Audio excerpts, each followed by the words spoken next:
Bvas was willfully manipulated, according to reports by the PDP. That's one of the things that was mentioned, while they were protesting, and it looks like it's what will also be included as potential evidence in court. See, based on this and also what we saw play out in the just concluded elections, I'm just wondering what your confidence might be when it comes to using this on March 11th.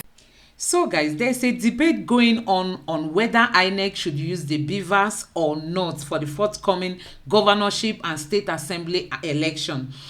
We all know that the court has granted Mr. Peter Obi access to inspect, all the materials that were used during the presidential election so that he can gather evidence. Honestly, the Inec chairman has gone to the court to seek approval for them to reconfigure the Bvas. And the IT experts are saying that if Inec is allowed to reconfigure the Bvas, it means that they are going to flush away all the data that were gathered during the presidential election, meaning that Mr. Peter Obi will not have access to, all the information he needs for his court suit.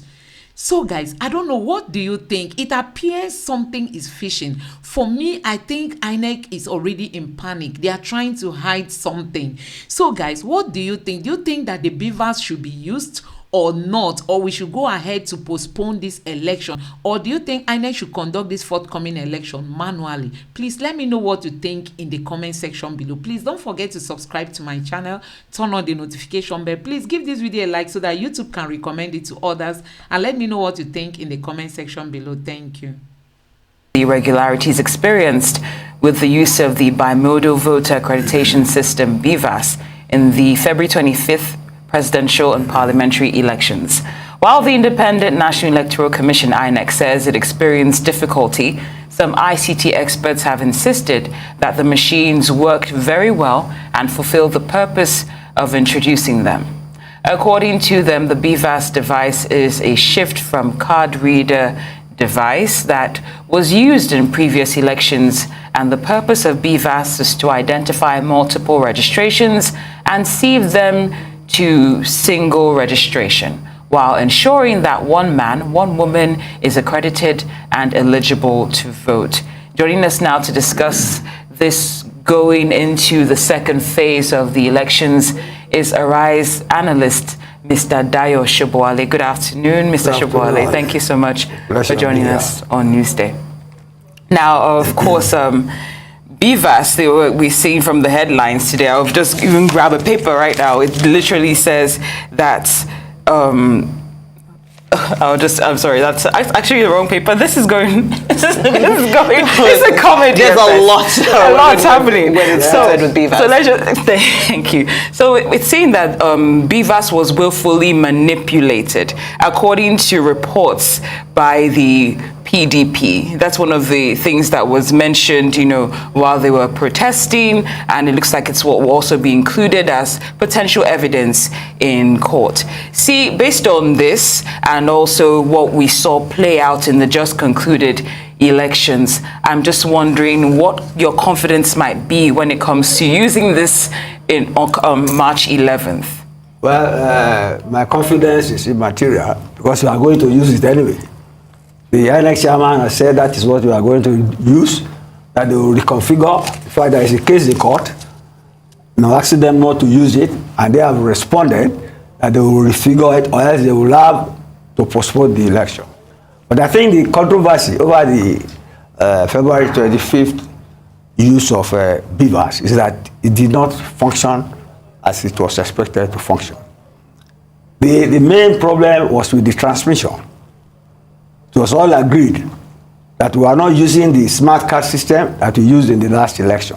But if you looked at the spectacle of the entire electoral process, you will see that we repeated the same process of announcement and verification of results like we did the other time. I think with Bvas, which is high-level technology, which is supposed to be faster and on time, you get me? We should not have repeated that process. That was like, putting a human system into play, like mechanization, not automation. What Bvas promised and what the portal, holds for all of us, and given our expectation, was that once the results have been collated at the voting unit, they will be transmitted electronically to a portal where everybody will see. But this thing took 2 to 3 days. Get me? So there was a hitch. But then Inec is the final authority on who gets what and how in this election. They must have some confidence in it for them to say that they will tweak it or tweak it one way or the other in the name of reconfiguration and get it ready in time. But they say once beaten, twice shy. In December, in February, this same Inec chairman gave assurances to the whole world that this will be itch-free. It has not been itch-free. But in its own reckoning, it has done, maybe it has not done 100% well, but maybe it's scoring it 80% worthy of repetition. And since he's the one in charge, we play ball with him. Or what do you think? Well, I'd like to get deeper into that. Let's look at this in the context of a film, of a movie, right? Bvas, it is a movie, right? Bvas was supposed to be the hero of the story, but has now transformed into the villain of the story in several ways.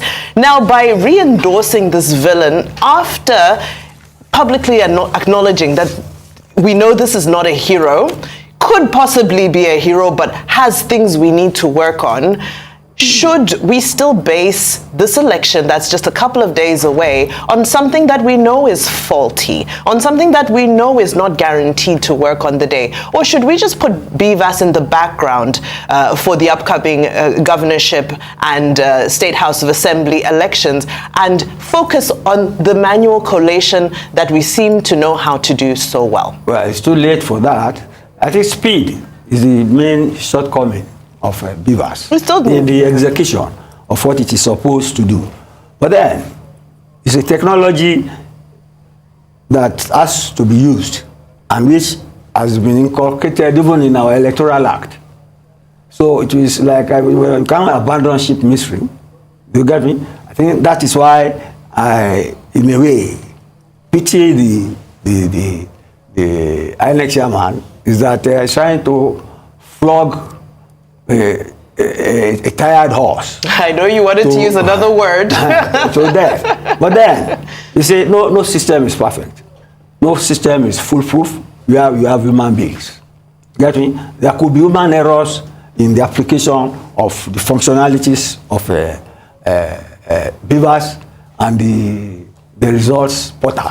But what, like you said, a movie, what the expectations Nigerians had was that, like in a movie, you finish the election, you see the results all over.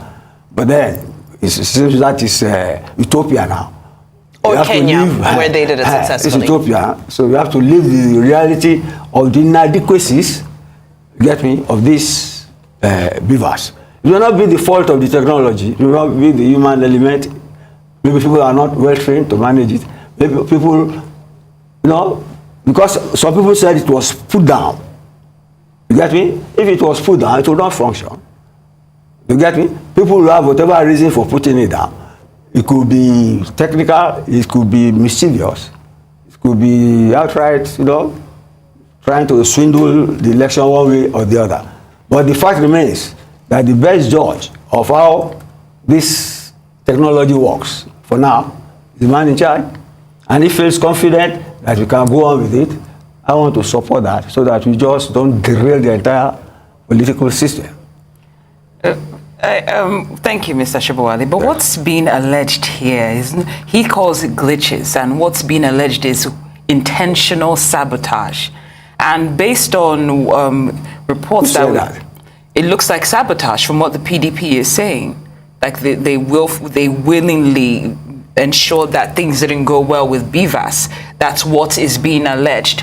If there's any truth to this, or it's found that there's any truth to these allegations that are being made, and when you pair that with the fact that Inec has also gone ahead to approach the Court of Appeal for an order varying the permission of PDP and Labour Party, that what was granted to them to actually inspect the materials used during the poll, saying they need to, well, they need to reconfigure this for March 11th. It doesn't look, it doesn't look good. But why are you quoting the case of the PDP?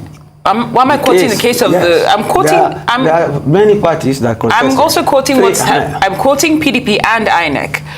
PDP is alleging that this was more or less sabotage. Inec is going to the Court of Appeal to ask for an order to basically retract the access that PDP and Labour Party were granted to go through those results, saying they need to reconfigure the Bvas ahead of March 11th. And IT experts are saying that this gesture on the part of Inec is so that they could potentially cover up whatever evidence could be gathered, and they would not need to reconfigure anything ahead of March 11th. From the little I know about technology, that is not But the correct. IT experts are saying that this might be, they of course chose to remain unnamed and anonymous. They're saying that this might be a gesture Inec is seeking to take to cover up potential lapses. Look, so even if, sir, Mr. Shawale, even if you're placing want to go by the confidence of the Inec chairman, he does not seem to have that confidence of the electorate and some observers from the accounts we're seeing. So how do we say Bvas is going to be the way to go when it doesn't, when we're looking at the Inec chairman as someone that it is serving Nigerians? That's what they say. Of course, you well, listen. Is it what's being displayed? The case of the PDP alone. I didn't just present the case of the PDP alone. No, it's not fair. The APC will have a reaction to that. Labour will have a reaction to that. Why do you make the PDP case a case study? Mr. Shobowale, I'd like to take this back to a movie scene. For example, let's say the studio were a crime scene and the crime scene had been taped off. Yes. And given that the crime scene had been taped off, various people who have theories about what could have transpired with a potential alleged crime in the studio decided to send private investigators into the studio to find out. And then we, the owners of the studios, now said, wait, before you go in and do your investigation, we need to quickly go and attend to a few housekeeping issues in our studio. That sounds like tampering with evidence. Correct me if I'm wrong. I don't get your analogy. The crime scene is different from an election. And a crime scene maybe of murder or if they tip off, maybe there is murder. Nobody has died in this. You get me? There are allegations, flying up and down, mostly from those who lost the election. Can't you see that? The APC is trying to endorse while accepting that there are errors, there are discrepancies. So the APC is claiming that it won the election legitimately, and the president-elect has been given the certificate of merit, as it were. So you cannot, you look at these things in the appropriate context. The appropriate context. An election is not a tea party. It is a serious business, because you are talking of transfer of power. Some will lose, some will gain. Like you see some people being sworn in. You see them beaming with joy. It's their turn to enjoy themselves. While some people are sulking, because they lost. That is the game. More so in a presidential system, you have checks and balances. That is a winner takes all. Winner takes all. Look at the face of Atiku. You will see that he looked very sad, because he's been in and out of power and has lost several times. But he wants to make it clear that this time he will go to court, he will protest. This is right, like I said the other time. So why don't we give the electoral process a chance? And some people have spoken of lack of integrity in that the Inec chairman wants to go ahead to reconfigure and is appealing to the court. But then this is a technological thing. The results are there in the portal. They can download the results for the court and proceed to reconfigure, because there are about almost 200,000 or almost 180,000 BVAs, and they say each one has to be reconfigured. Unless you want to truncate the election, you don't want the next election to take place, then something. So guys, you can see that there is something INEC is not telling the Nigerian people.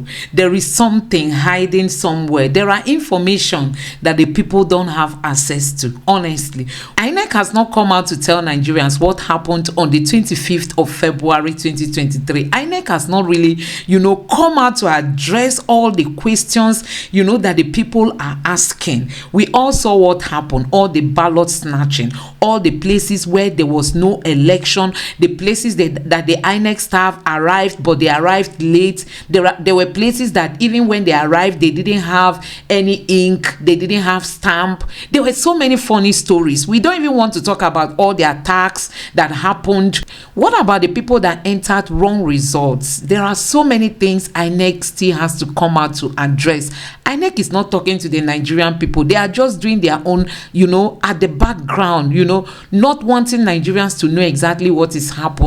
INEC has not answered our questions, and now they want the court to allow them to go and reconfigure, the Bvas. If they didn't know that they are going to have all this series of elections, why are they asking for a reconfiguration of the Bvas? So guys, these are the questions we all have to ask. Please don't keep quiet.